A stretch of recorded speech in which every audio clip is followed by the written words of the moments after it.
পুলিশের শীর্ষ পদে রদবদলের পর এবার থানা ধরে ধরে অ্যাকশন শুরু করল নির্বাচন কমিশন। আর 17 দিন পরে রাজ্যে ভোট। তার আগে গত 24 ঘন্টায় কলকাতা থেকে জেলা একের পর এক কড়া পদক্ষেপ করল ইসিআই। ভবানীপুরে অশান্তি কাণ্ডে 4 পুলিশ আধিকারিককে সাসপেন্ডের পর এবার কসবা থানার ওসিকে সাসপেন্ড করল নির্বাচন কমিশন। বৃহস্পতিবার শুভেন্দু অধিকারীর মনোনয়ন পেশ ঘিরে অশান্ত হয়ে ওঠে ভবানীপুরের একাংশ।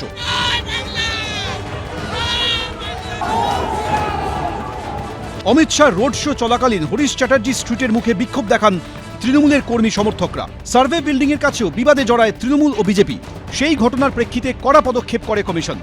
এলাকার আইন শৃঙ্খলা বজায় রাখতে ব্যর্থ হওয়ায় সাসপেন্ড করা হয় কলকাতা পুলিশের ডিসি সাউথ 2 সিদ্ধার্থ দত্ত সহ 4 পুলিশ অফিসারকে। সেই ঘটনায় রবিবার মুখ খুললেন মমতা বন্দ্যোপাধ্যায়। আমার বাড়ির সামনে হামলা হলো, নমিনেশন ফাইল, আমি যে কোনো রাজনৈতিক দলকে মনে করি তার অধিকার আছে, সব বাইরের লোক নিয়ে এসেছিল, তাও কিছু না। তুমি যখন আমার পোস্টারে থুতু মারছিলে, তুমি যখন আমার পাড়ার মোড়ে দাঁড়িয়ে তুমি অভিষেকের বাড়ি লক্ষ্য করে জুতো দেখাচ্ছিলে, তখন ন্যাচারি লোকাল লোকেরা প্রতিবাদ করেছে। বিজেপির কথায় ডিসি সহ 4 জন সাসপেন্ড, ওসি সাসপেন্ড, আইসি সাসপেন্ড। আজকে অমিত শাহজি মিছিলে আছেন, সেখানে ইট পাথর চালানো হবে, কালো পতাকা দেখানো হবে। তো সেই অফিসার কি ভেবেছে কি মমতা ব্যানার্জি ক্ষমতায় আছে? এখন ইলেকশন কমিশন ক্ষমতায় আছে। ইলেকশন কমিশন যেটা বুঝতে পেরেছে, যেটা সঠিক আইনের মাধ্যমে ইলেকশন কমিশন তাদেরকে সাসপেন্ড করেছে, তাদেরকে সরিয়েছে।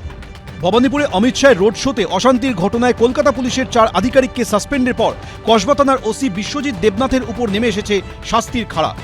দক্ষিণ কলকাতার ত্রাস সোনাপাপ্পুর নাম কেন কসবা থানার তৈরি করা অপরাধীদের তালিকায় নেই, সেই নিয়েই কিন্তু নির্বাচন কমিশনের আধিকারিকরা গতকাল কসবা থানার ওসির কাছে প্রশ্ন রাখেন। সদুত্তর কিন্তু দিতে পারেনি কসবা থানার ওসি বিশ্বজিৎ দেবনাথ। তারপরেই নির্বাচন কমিশনের কোপে কসবা থানার ওসি। ভোটের আগে রাজ্য এবং কলকাতা পুলিশকে পলাতক দাগী দুষ্কৃতীদের তালিকা তৈরি করার নির্দেশ দিয়েছিল নির্বাচন কমিশন। সূত্রে খবর, শনিবার কসবা থানায় গিয়ে কমিশনের আধিকারিকরা এলাকার কুখ্যাত অপরাধী সোনাপাপ্পুকে নিয়ে একাধিক প্রশ্ন করেন ওসিকে। অপরাধীর তালিকায় কেন নাম নেই সোনাপাপ্পু? ভুরি ভুরি অভিযোগ সত্ত্বেও কেন সোনাপাপ্পুর বিরুদ্ধে ব্যবস্থা নেওয়া হয়নি? এইসব প্রশ্নের মুখে সদুত্তর দিতে না পারায় কসবা থানার ওসি বিশ্বজিৎ দেবনাথকে সাসপেন্ড করার নির্দেশ দেয় নির্বাচন কমিশন। ভোটের আদর্শ আচরণবিধি কার্যকরী হতেই রাজ্য পুলিশ প্রশাসনের খোল নলচে বদলে দেয় নির্বাচন কমিশন। এই প্রসঙ্গ টেনে কমিশনকে ফের তীব্র আক্রমণ করেন মমতা বন্দ্যোপাধ্যায়। আমার আইএস অফিসারদের অসম্মান করেছে, আইপিএস অফিসারদের অসম্মান করেছে, ডব্লিউবিসিএস দের অসম্মান করেছে, ডব্লিউবিপিএস দের অসম্মান করেছে, যারা জীবন দিয়ে খেটেছে ইয়ারদের অসম্মান করেছে। আমরা কোনোদিন এসব এলাও করব না। তাই তোমরা আমার ওপর বদলা নিচ্ছ, জোর করে অফিসার মধ্যে ভাবছো। ভোট দেবে তারা, ভোট করবে তারা, ক্যান্সেল করবে তারা, ভোট দখল করবে তারা। মনে রাখবেন, ওদের আয়ু আছে ইলেকশন কাউন্টিং পর্যন্ত। মমতা ব্যানার্জি চটি চাটা যে অফিসারগুলো ছিল তাদেরকে ইলেকশন কমিশন সরিয়েছে।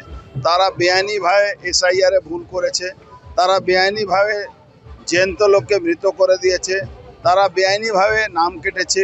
মমতা ব্যানার্জি নিজে, উনার কাউন্টডাউন শুরু হয়ে গেছে। মমতা ব্যানার্জি আর ক্ষমতায় আসবেন না। আর উনার চটি চাটা পুলিশও যেখানে গ্যারেজ হয়েছে সেখানেই গ্যারেজ থাকবে। এর আগে রাজ্যের ভোট প্রস্তুতি খতিয়ে দেখে নির্বাচন কমিশনার স্পষ্টভাবে বুঝিয়ে দেন, কোন রকম বেচাল বরদাস্ত করবেন না তিনি। राजनीतिक हिंसा और चुनाव को प्रभावित करने वाले कोई भी इंड्यूसमेंट को चुनाव आयोग बर्दाश्त नहीं करेगा और ऐसे करने वालों के खिलाफ सख्त से सख्त कार्रवाई होगी। সেই প্রেক্ষিতে অধীর চৌধুরীর নির্বাচনী প্রচার ও মনোনয়ন দাখিলের সময় বিশৃঙ্খলার ঘটনাতেও কড়া পদক্ষেপ করল নির্বাচন কমিশন। পরিস্থিতি সামাল দিতে না পারার অভিযোগে বহরমপুরের আইসির বিরুদ্ধে বিভাগীয় ব্যবস্থা নেওয়ার প্রক্রিয়া শুরু করা হয়েছে রাজ্য পুলিশের তরফে। ময়ূর ঠাকুর চক্রবর্তী, হিন্দোল দে, আশাবুল হোসেন, এবিপি আনন্দ। এবিপি আনন্দ, এগিয়ে থাকে, এগিয়ে রাখে।